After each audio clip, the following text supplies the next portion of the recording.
Assalamualaikum warahmatullahi wabarakatuh. Apa kabar anak-anak? Alhamdulillah kalau semuanya sehat. Bagaimana puasanya? Ada yang udah bolong? Alhamdulillah kalau masih lancar semuanya. Nah, kali ini kita akan belajar tentang zat tunggal dan zat campuran.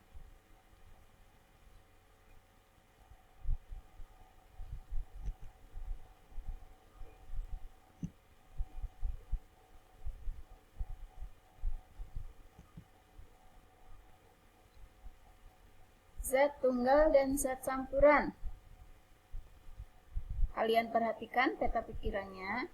Materi terdiri dari zat tunggal atau zat murni dan zat campuran. Sedangkan zat tunggal terdiri dari unsur dan senyawa. Zat campuran terdiri dari campuran homogen dan campuran heterogen. Campuran homogen terdiri dari larutan. Sedangkan campuran heterogen terdiri dari koloid dan suspensi. Apa itu materi? Materi adalah segala sesuatu yang menempati ruangan dan mempunyai massa.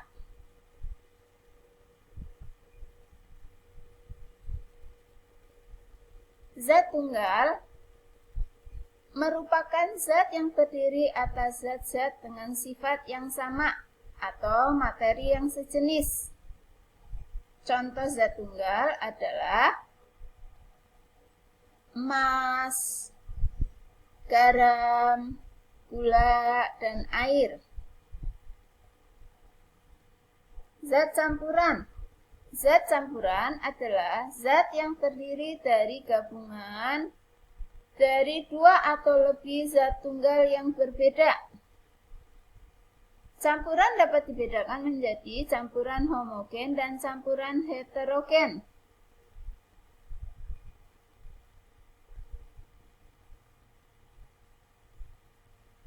Zat tunggal dibagi menjadi dua, yaitu unsur dan senyawa. Unsur adalah zat kimia yang tak dapat dibagi lagi menjadi zat yang lebih sederhana. Unsur adalah zat kimia yang tidak dapat dibagi lagi menjadi zat yang lebih sederhana. Ada dua jenis unsur, yaitu unsur logam dan non-logam. Contoh unsur logam adalah perak, besi, emas, dan platina. Adapun contoh unsur non-logam antara lain hidrogen, oksigen, nitrogen, dan karbon. Senyawa adalah zat tunggal yang terbentuk dari beberapa unsur. Ibu ulang lagi. Senyawa adalah zat tunggal yang terbentuk dari beberapa unsur. Contohnya adalah garam, air, dan gula. Campuran dapat dibagi menjadi dua. Satu, campuran homogen. Campuran homogen merupakan campuran yang zat penyusunnya tercampur sempurna atau merata. Tidak ada endapan ya.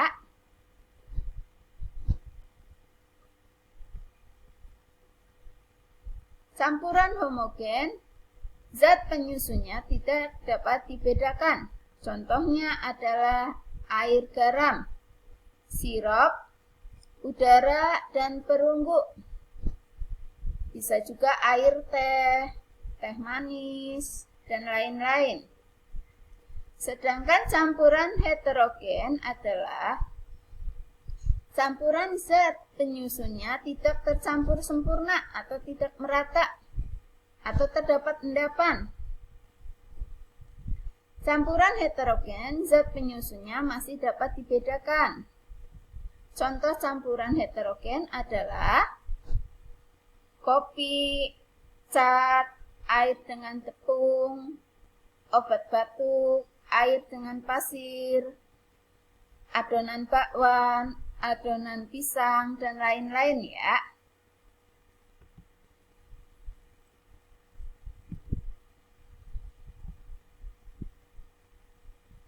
Membandingkan zat tunggal dan campuran. Air mineral merupakan materi berbentuk cairan. Air mineral termasuk zat tunggal yang berupa senyawa. Air mineral tidak memiliki rasa dan bau. Sangat penting bagi kehidupan manusia. Kalian membutuhkan air mineral minimal 8 liter dalam 1 hari 1 malam. Minuman ringan manis sama dengan air mineral. Minuman ringan manis adalah materi yang terbentuk dari cairan. Akan tetapi, minuman ringan manis bukan zat tunggal. Minuman ringan manis merupakan zat campuran homogen karena tercampur secara sempurna.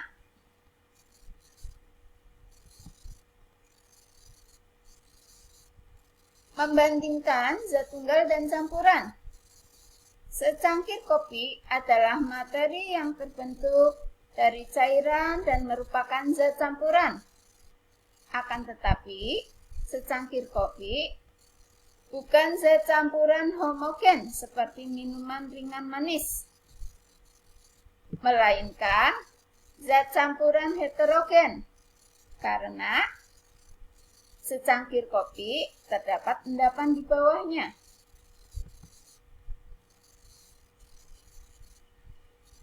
Membedakan campuran homogen dan campuran heterogen. Adonan bakwan yang terdiri atas tepung terigu dan sayuran tidak tercampur secara merata. Materi dalam adonan, sifat dan bentuknya masih kelihatan. Berdasarkan ciri adonan tersebut, dapat kamu ketahui bahwa adonan bakwan yang siap digoreng merupakan zat campuran heterogen. Sedangkan alkohol 70% terdiri atas campuran 2 materi, yaitu alkohol murni dan air. Alkohol 70% merupakan zat campuran homogen.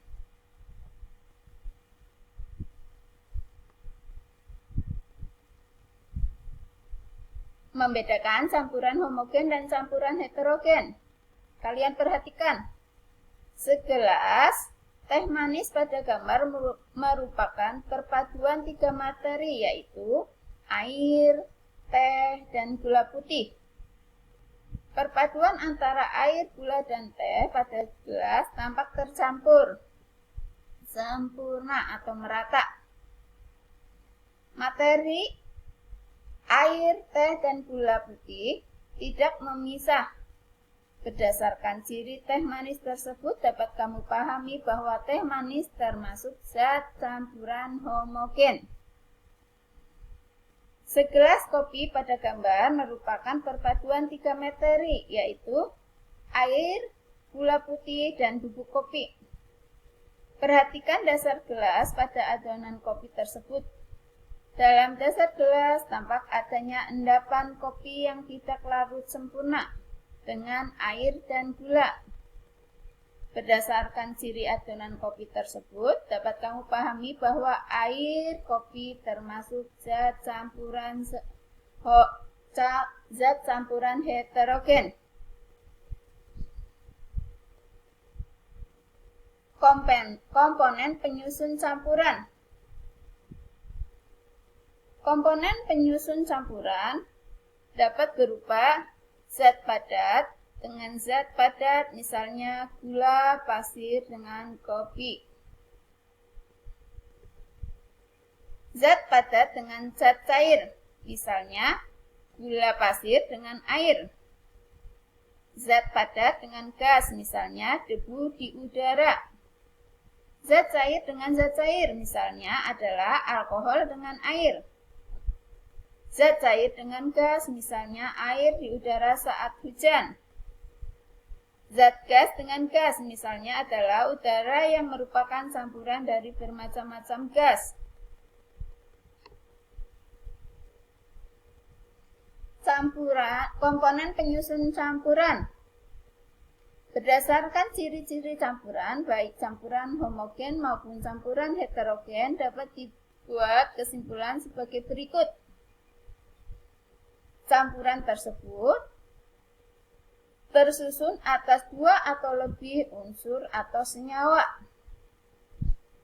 Campuran dapat dipisahkan menjadi zat-zat penyusunnya. Perbandingan massa zat-zat tersebut tidak tetap. Sifat campuran sama dengan sifat zat-zat penyusunnya. Sampai di sini kalian sudah paham? Alhamdulillah. Kalau sudah paham.